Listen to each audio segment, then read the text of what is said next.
Hello दोस्तों, नमस्कार। कैसे हैं आप लोग? आपके अपने चैनल पे फिर से आप सभी लोगों का एक बार स्वागत है। दोस्तों, मनोविज्ञान का क्वेश्चन कुछ 30 क्वेश्चन मैं बना रखा हूँ। इन क्वेश्चन को आज सॉल्व करा देता हूँ और इस क्वेश्चन के आंसर जो होंगे आप अपने उत्तर का चयन करेंगे। सबसे पहले आप अपने उत्तर का चयन करेंगे।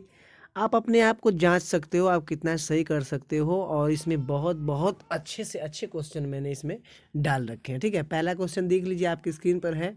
मनोविज्ञान व्यवहार और अनुभव का विज्ञान है, यह किसका मत है? ठीक है, ये किसका मत है? तो ये जो मत की अगर बात कर लेते हैं, ठीक है, ये अगर मत की बात कर लेते हैं तो ये मत आपके हो जाएंगे किसके भैया? पता है सबको? अपना लगाइए, स्किनर सही हो जाएगा। ठीक है, स्किनर क्या हो जाएगा? सही हो जाएगा। जबकि वुडवर्थ महोदय बोलते हैं कि व्यक्ति की क्रियाओं का मनोवैज्ञानिक अध्ययन है। ठीक है, और क्रो एंड क्रो बोलते हैं कि मानव व्यवहार और मानव संबंधों का अंतर है। इसमें डिफिनेशन जो होती है, परिभाषाएं होती है, थोड़ी थोड़ी अंतर होती है। ये बात आपको समझ लेना है। ठीक है, चलिए नेक्स्ट क्वेश्चन जो आपकी स्क्रीन पर है उसको देखते हैं। विकास की प्रक्रिया जीवन पर्यंत चलती रहती है, इसका संबंध किससे है? अब देखिए, समझना क्या है आपको कि ये जो पूरे नियम दिए गए हैं, ठीक है, ये चारों नियम जो हैं इनमें से कोई एक नहीं हो सकता है। ठीक है, इसका संबंध किससे है? नहीं, मतलब इस चारों नियम में से जो मैटर कह रहा है जीवन पर्यंत का, उससे एक संबंध है और सबका नहीं होगा। तो एक कौन सा हो सकता है? आपको उत्तर लगा लेना है। ठीक है, इसका उत्तर क्या सही होगा? आप अपना उत्तर लगा लीजिए। तो देखिए, इसका आंसर जो सही हो जाएगा वो हो जाएगा निरंतर विकास का नियम। ठीक है, निरंतर विकास का नियम। देखिए, निरंतर में क्या होता है कि इसमें विकास की प्रक्रिया जो होती है जीवन पर्यंत चलती रहती है। जबकि एकीकरण का जो नियम होता है, इसमें बच्चा क्या करता है कि पहले अपने अंगों को चलाना सीखता है, उसके बाद कुछ अंगों को चलाना सीख लेता है, जो उप अंग होते हैं उसको चलाना सीख जाता है। ठीक है, अगर वही व्यक्तिगतता की बात कर लेते हैं तो इसमें भिन्न भिन्न जातियों की परिमार्जन का नियम दिया गया है। विकास का क्रम क्या होता है? उसमें बच्चा पहले बोलता है, सीखता, लिखता, पढ़ता है। ये क्रम मैंने बताया था, सुनना, बोलना, पढ़ना, लिखना। ठीक है, क्वेश्चन 3 है, उत्पाती अवस्था किस अवस्था को कहते हैं? ठीक है, तो 4 ऑप्शन अपने पास आप पढ़ लीजिए, इसका आंसर क्या होगा आप लगाएंगे। मैं 4 से 5 सेकेंड दूंगा, इससे ज़्यादा नहीं। ठीक है, तो देखिए, उत्पाती अवस्था की बात कर लेते हैं तो बहुत लोग कन्फ्यूजिंग हो जाएंगे। ठीक है, इसका आंसर जो सही हो जाएगा वो हो जाएगा डी। कौन सा आंसर सही हो जाएगा? वो हो जाएगा आपका डी वाला। बाल्यावस्था को उत्पाती अवस्था बोलते हैं। ठीक है, बाल्यावस्था को क्या बोलते हैं? उत्पाती अवस्था बोलते हैं। कई बार यहाँ से क्वेश्चन पूछा गया है। ठीक है, बाल्यावस्था को प्रारंभिक विद्यालय की आयु भी बोला जाता है, वैचारिक क्रिया की अवस्था भी बोला जाता है, गैंग एज टोली दल समूह की अवस्था बोला जाता है, मिथ्या परिपक्वता का काल भी बोला जाता है, खेल की आयु बोला जाता है, उत्पाती अवस्था बोला जाता है, मूर्त चिंतन की अवस्था भी बोला जाता है। दोस्तों, तो ये कई क्वेश्चन बनते हैं बाल्यावस्था से। ठीक है, आगे क्वेश्चन देखते हैं। किशोर ही वर्तमान शक्ति व आशा प्रस्तुत करता है, यह किसका मत है? देखिए, बहुत अच्छा क्वेश्चन है, और अगर अगला आप लोग मिस्टेक कर लेंगे तो ये आप लोग की गलती होगी। ठीक है, क्योंकि आप लोग प्रैक्टिस तो कर ही रहे होंगे। ठीक है, प्रैक्टिस तो कर ही रहे होंगे, ऐसी कोई बात नहीं है कि परीक्षा आपके सर पे है और आप लोग प्रैक्टिस नहीं कर रहे हो। ठीक है, तो चलो इसका आंसर मैं बताता हूँ। इसका आंसर जो सही जाए, क्रो एंड क्रो। ठीक है, क्रो एंड क्रो।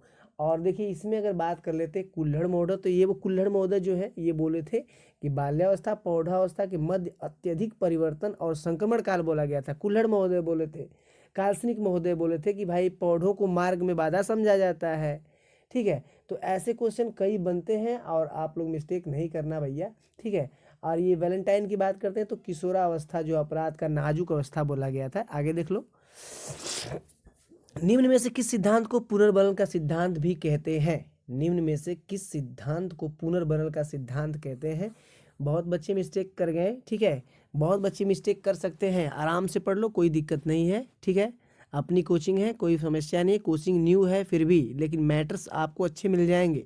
ठीक है, निम्न में से किस सिद्धांत को पुनर्बलन का सिद्धांत भी कहते हैं? तो देखो दोस्तों, अगर मैं बताऊं पुनर्बनन, तो पुनर्बनन पे अगर बात करते हैं तो सबसे पहले आपके मिलेंगे कौन से? आपके मिलेंगे स्किनर। ठीक है, कौन मिलेंगे? स्किनर महोदय आपको मिल जाएंगे। ठीक, अब स्किनर महोदय से कौन सा संबंध है इसमें? तो क्रिया प्रसूत अनुबंधन का सिद्धांत। क्या है? क्रिया प्रसूत अनुबंधन का सिद्धांत। कई बार ये सिद्धांत मैंने बताया भी है। ठीक है, कई बार क्लास मैंने यूट्यूब पे करवाई थी, तो इसको भी मैंने बताया था, ठीक है। तो आपको घबराने की ज़रूरत नहीं है। अगर उद्दीपन अनुक्रिया का सिद्धांत है तो ये किसका है, तो ये आपके हैं थॉर्नडाइक महोदय इसके हैं। सूझबूझ हैं कोहलर हैं, जबकि क्रियाप्रसूत स्किनर हैं। शास्त्रीय अनुबंधन पावलाव महोदय हैं, ठीक है। आगे चलो। सामाजिक और संस्कृति के द्वारा बच्चा सीखता है, ये किसका मत है भैया, ये किसका सिद्धांत दिया गया है आपको समझना है। अगर आप पढ़े हो तो आप समझ जाओगे, ठीक है। क्या हो सकता है इसका, क्या भाई वंडूरा हो सकते हैं, क्या वंडूरा हो सकते हैं, क्या वायगोस्तिकी हो सकते हैं, जीन प्याजे हो सकते हैं, ए और बी दोनों हो सकता है। तो दोस्तों अगर बात कर लेते हैं इसके आंसर, रियल आंसर की बात करते हैं, तो आपके वायगोस्तिकी क्या हो जाएंगे, सही हो जाएंगे, ठीक है। वायगोस्तिकी सही हो जाएंगे। अगर मैं बात करूं वंडूरा की, तो वंडूरा ने सामाजिक अधिगम का सिद्धांत दिया था, जबकि जीन प्याजे संज्ञानात्मक विकास का सिद्धांत दिए थे, ठीक है। अभ्यास परीक्षण द्वारा अधिगम प्राप्त होता है, अभ्यास परीक्षण द्वारा अधिगम प्राप्त होता है। दोस्तों मैं बहुत बार बता चुका हूँ, यूट्यूब पे पढ़ा भी चुका हूँ और बता भी चुका हूँ, ठीक है। कि अब इसमें से अधिगम का डिफिनेशन आपको याद करना है, परिभाषा याद करनी, तो कैसे याद करेंगे, ठीक है। तो देखो सबसे पहले तो इस आंसर की बात करते हैं, तो इसका आंसर जो सही हो जाएगा ये हो जाएगा आप किंग्सले, ठीक है, किंग्सले सही हो जाएगा। अगर वही बात करते हैं वुडवर्थ महोदय क्या बोले थे, तो ये वुडवर्थ बोले थे नवीन ज्ञान नवीन प्रक्रिया। और गार्डनर क्या बोले थे, नए वातावरण में अधिगम सामंजस्य होता है, जबकि हिलगार्ड महोदय क्या बोले थे, अनुभव से व्यवहार में परिवर्तन होता है। तो ये सब डिफिनेशन आप कैसे भूलेंगे, तो मिस्टेक कर जाएंगे एग्जाम में। अभिक्रमित अनुदेशन का सिद्धांत किसने दिया है, अभिक्रमित अनुदेशन का सिद्धांत किसने दिया है, ठीक है। भूलना नहीं है भैया, आप इसको सही कर लीजिए, ठीक है, क्वेश्चन को सही कर लीजिए। तो देखिए इसका आंसर सही जो हो जाएगा, आप लोग आशा करता हूँ कि उत्तर इसका लगा लिए होंगे। स्किनर महोदय आपके सही हो जाएंगे। देखिए स्किनर महोदय की अगर बात करते हैं, तो इसको 3 वर्गों में बांट दिया था, किसको, अभिक्रमित अनुदेशन को, ठीक है। कौन सा था भैया, एक पहला था रेखीय, कौन था, एक था पहला जो था वो रेखी था, उसका डेट 1952 था। जबकि अगर बात कर लेते हैं शाखी, एक और था शाखीय, ठीक है। तो ये जो शाखी वाला था इसका डेट 1960 था। जबकि नए मैथेटिक था, जो मैथेटिक जो था ये था 1962। तो डेट्स नहीं बोलेंगे, ठीक है। अगर किसी बच्चे को कोई दिक्कत हो तो कमेंट कर दीजिएगा, सर हमें ये मैटर समझ में नहीं आया, उनकी अलग सी वीडियो में बना के डाल दूंगा, ठीक है। साहचर्य परिवर्तन का नियम, इसका संबंध किससे है, साहचर्य परिवर्तन का नियम इसका संबंध किससे है दोस्तों। देखिए मैं थोड़ा सा अंदर से क्वेश्चन डाल रखा हूँ, लेकिन फिर भी आपको थोड़ा सा अगर नॉलेज होगा तो आप पकड़ लोगे कि साहचर्य परिवर्तन का नियम किसने दिया था। अब तो मैं हिंट दे दिया हूँ आपको किसने दिया था, ठीक है। तो देखो सबसे पहले बहुत से बच्चे सृजनात्मकता को मार सकते हैं, तो ये गलत हो जाएगा। अभिप्रेरणा को मारेंगे तो गलत हो जाएगा, रुचि को मारेंगे तो भी गलत हो जाएगा। आंसर जो हो जाएगा अधिगम। अब कैसे अधिगम होगा, देखो भैया अधिगम की अगर बात करते हैं तो थॉर्नडाइक महोदय ने कुल 2 नियम दिए थे, गौड़ नियम और मुख्य नियम, मुख्य नियम और गौड़ नियम, ठीक। अब मुख्य नियम और गौड़ नियम को 5 भागों में बांटा था, ठीक है। गौड़ नियम को 5 भागों में बांटा था, ठीक। अब 5 भागों में कौन कौन सा था मैं आपको बता भी चुका हूँ, कई बार बता चुका हूँ। अभिवृत्ति और मनोवृत्ति का नियम, बहु अनुक्रिया का नियम, आंशिक क्रिया का नियम, सादृश्यता या समानता का नियम और साहचर्य परिवर्तन का नियम। यानी कि यही साहचर्य परिवर्तन था। तो किससे संबंधित था भैया, थॉर्नडाइक महोदय अधिगम से संबंधित थे, तो सही है कि उत्तर सही हो जाएगा।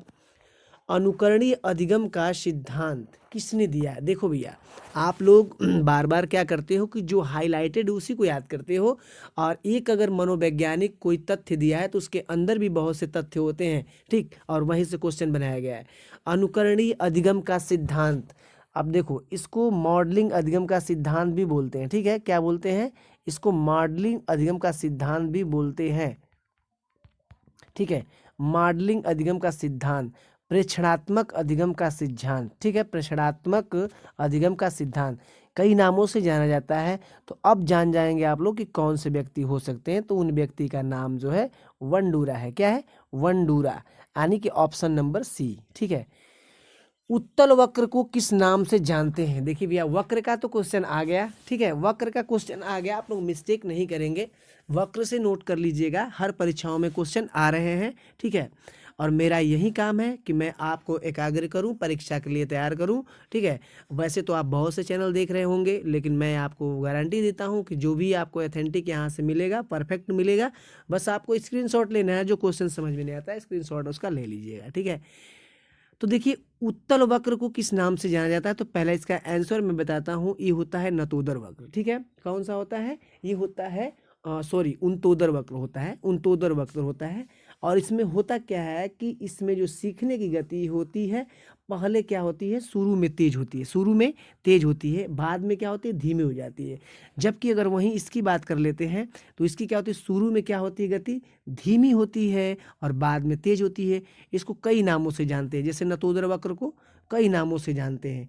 हम सकारात्मक नाम से जानते हैं, घनात्मक नाम से जानते हैं, वर्धनशील वक्र के नाम से जानते हैं, वर्धनशील वक्र के नाम से जानते हैं। जबकि नतोदर वक्र को नकारात्मक और ऋणात्मक वक्र के नाम से जानते हैं। वैसे वक्र कितने प्रकार के होते हैं?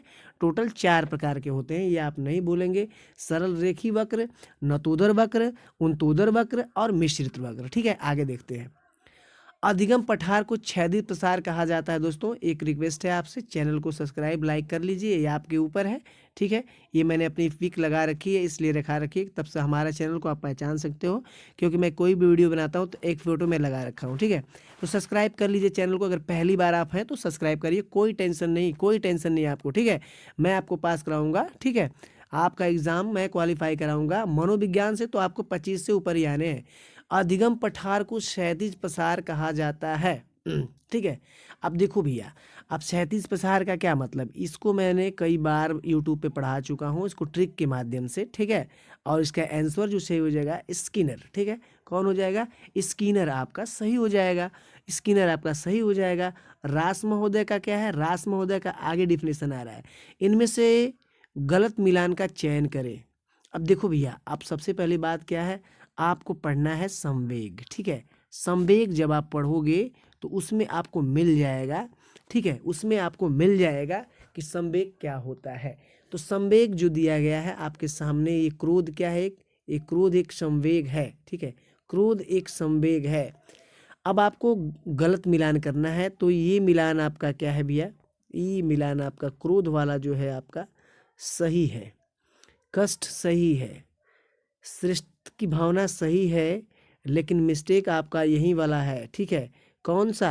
यानी इसका जो सही हो जाएगा आंसर, वो हो जाएगा आपका डी वाला, क्योंकि सृजनात्मक नहीं होगा, ये सृजनात्मक तो सही है, यहाँ जो होगा ये हो जाएगा रचनात्मक, ठीक है, रचनात्मक सही हो जाएगा। बालक के संवेग में निरंतर परिवर्तन होता रहता है। अब इसका आंसर आप लोग बताएंगे, ठीक है, इसका आंसर आप लोग बताएंगे। तो देखिए दोस्तों, निरंतर परिवर्तन कौन कर सकता है? कौआ कर सकता है, ठीक है। कौआ हमेशा निरंतर परिवर्तन करता रहता है, इधर से वहाँ से यहाँ, वहाँ से यहाँ घूमता रहता है, ठीक है। तो इसमें मिस्टेक आप नहीं करेंगे, बहुत आसान क्वेश्चन था, मैं कई बार बता भी चुका हूँ, कोई मिस्टेक नहीं, आप कोई मिस्टेक नहीं। आगे देखते हैं। जीन पियाजे के अनुसार बच्चा किस अवस्था में अनुपाती अंतर नहीं कर पाता है? बहुत अच्छा क्वेश्चन है, ये सी टेट में भी आ चुका है और यूपी टेट में भी आ चुका है, ठीक है।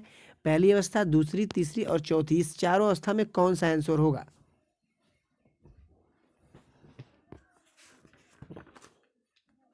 तो देखिए दोस्तों, आपको बहुत ज़्यादा टेंशन लेने की ज़रूरत नहीं है, क्योंकि इसका आंसर कुछ बच्चे लगा चुके होंगे, जो पढ़े होंगे, जो नहीं पढ़े होंगे वो मिस्टेक करके जाएंगे। इसका आंसर जो सही हो जाएगा, पूर्व संक्रियात्मक अवस्था डी सही हो जाएगा, ठीक है। इसमें बच्चा कैलकुलेशन भी नहीं कर पाता है, भार मुद्रा को भी नहीं समझ पाता है, और इसकी एज जो होती है 2 से 7 वर्ष होती है। इसको प्राक संप्रदायन और अंतर्दर्शी काल के नाम से भी जानते हैं। निगमन विधि के अंतर्गत इनमें से कौन सा शिक्षण सूत्र सम्मिलित नहीं है? देखिए, निगमन विधि पूछा है, न कि आगमन विधि पूछा है दोस्तों, ठीक है। तो देखिए, आप इसका आंसर लगा लीजिएगा। हालांकि इसका आंसर जो इस बार सही हो जाएगा वो हो जाएगा अमूर्त, अज्ञात से ज्ञात की ओर, अमूर्त से मूर्त की ओर, ठीक है। तो यानी कि ये जो है आपका निगमन है और ये बाकी सब क्या है? आगमन है, ठीक। तो पहला सही हो जाएगा। वासबर्न का संबंध किससे है? डाल्टन विधि, ह्यूरिस्टिक विधि, विविध शाब्दिक विधि, वेनेटिका विधि, बताएंगे। देखिए दोस्तों, अगर बात कर लेते हैं ह्यूरिस्टिक विधि, डाल्टन विधि, ठीक है, आर्मस्ट्रांग, ह्यूरिस्टिक विधि आर्मस्ट्रांग है, और डाल्टन विधि कौन है भैया? डाल्टन विधि के कौन है? हेलन पार्कहर्स्ट, ठीक है। और ह्यूरिस्टिक विधि कौन है? ह्यूरिस्टिक विधि और विभेद शाब्दिक विधि, दोनों से क्वेश्चन बार बार आ रहे हैं परीक्षाओं में, और बच्चे क्या कर जा रहे हैं? मिस्टेक कर जा रहे हैं, ठीक है। तो आपको मिस्टेक नहीं करना है, आपको मिस्टेक क्या नहीं करना है, आपको बस समझ लेना है, ठीक है। तो इसका वासबर्न का संबंध किससे है? तो वासबर्न का जो संबंध है वो है वेनेटिका विधि से, डी सही हो जाएगा। जबकि डाल्टन विधि हेलन पार्कहर्स्ट हो जाएंगे, ह्यूरिस्टिक विधि के आर्मस्ट्रांग हो जाएंगे, ठीक। और विभेद शाब्दिक विधि आप लोग जानते हुए हार्ट्सॉर्न हो जाएंगे। इनमें से कौन शिक्षण की नवीन विधाएं नहीं है? देखिए, नवीन विधा पूछा गया है, शिक्षण की नवीन विधाएं यानी नई कौन सी ऐसी विधि जो शिक्षण गतिविधि आप एकाग्र कर सकते हैं, बच्चों को पढ़ा सकते हैं, ठीक है। तो देखिए, इसका आंसर जो सही हो जाएगा वो हो जाएगा शिक्षण का गुणात्मक उपागम। देखिए, इसमें गुणात्मक गलत है, ये गुणात्मक नहीं हो सकता है, ये होगा रचनात्मक। क्या हो जाएगा? रचनात्मक हो जाएगा, ठीक है, रचनात्मक हो जाएगा, क्योंकि जितनी भी नवीन विधाएं हैं उसी को आपको देखना है। सूक्ष्म शिक्षण के कुल चरण कितने होते हैं? सूक्ष्म शिक्षण के, तो आप उत्तर अपना लगा लीजिएगा। चरणों के बारे में मैं बता देता हूँ। ये होता है आपका योजना, ये होता है शिक्षण, ये होता है आपके प्रतिपुष्टि, ये पुनः पाठ योजना होता है, ये आपका शिक्षण होता है, ये प्रतिपुष्टि। तो देख लीजिए आपके कितने चरण हो गए, टोटल हो गए आपके कितने? 6 हो गए, ठीक है।